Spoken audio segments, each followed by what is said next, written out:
मैं आपकी रीता और मेरे चैनल का नाम है रीता शशि और मैं गाने जा रही देवी मैया के भक्ति गीत, क्योंकि इस समय नवरात्रि चल रहा है। जैसा होगा कमेंट में जरूर बताइएगा। जय माता दी। आई गयल नवमी का दिनवानु हो, कहिया आई बुए माई। आई गयल नवमी का दिनवानु हो, कहिया आई बुए माई। जोहिला हम तोहरी डगरियानु हो, कहिया आई बुए माई। जोहिला हम तोहरी डगरियानु हो, कहिया आई बुए माई।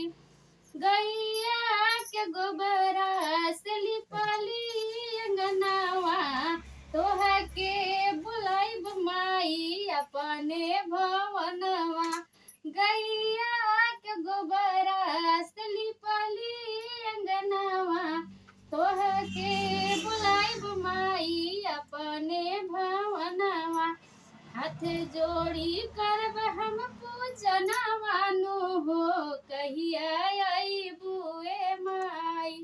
हाथ जोड़ी करब हम पूजनवानु हो, कहिया आई बुए माई। जोहिला हम तोहरी डगरियानु हो, कहिया आई बुए माई। अड़हुल के फुलवा से गजरा बनैब, गजरा बनाई हम तोहा पहिनैब। अड़हुल के फुलवा से गजरा बनैब, गजरा बनाई हम तोहा पहिनैब। मांगी हम तोहा से मांगनवानु हो, कहिया आई बुए माई। मांगी हम तोहा से मांगनवानु हो, कहिया आई बुए माई।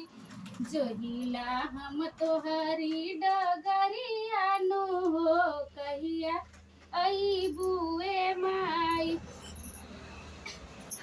गैया के घिउआ से दिया ना जलैब, पन फूल नरियर के भोग हम लगैब।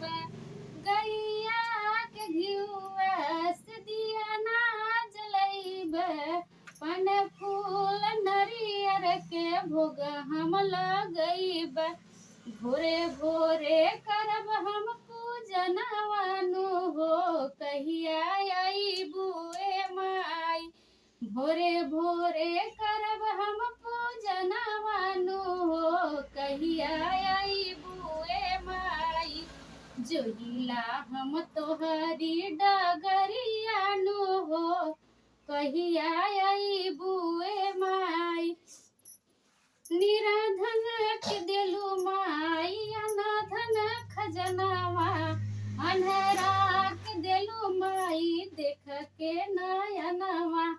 निराधन के देलू माई अनाधन खजनावा, अन्हरा के देलू माई देख के नयनवा। हमहू के देई दलालनवानु हो, कहिया आई बुए माई। हमहू के देई दलालनवानु हो, कहिया आई बुए माई। जोहिला हम तोहरी डगरियानु हो, कहिया आई बुए माई। आई गयल नवमी का दिनवानु हो, कहिया आई बुए माई। लंगड़ा के देलू माई चला के पैरावा, दुखियन के देलू माई हरदम धियनवा। अनहरा के देलू माई चला के पैरावा, दुखियन के देलू माई हरदम धियनवा। रीता लिख तोहरी भजनियानु हो, कहिया आई बुए माई। रीता लिख तोहरी भजनियानु हो, कहिया आई बुए कर रीता जय जय करिया नो हो कहिया आई बुए माई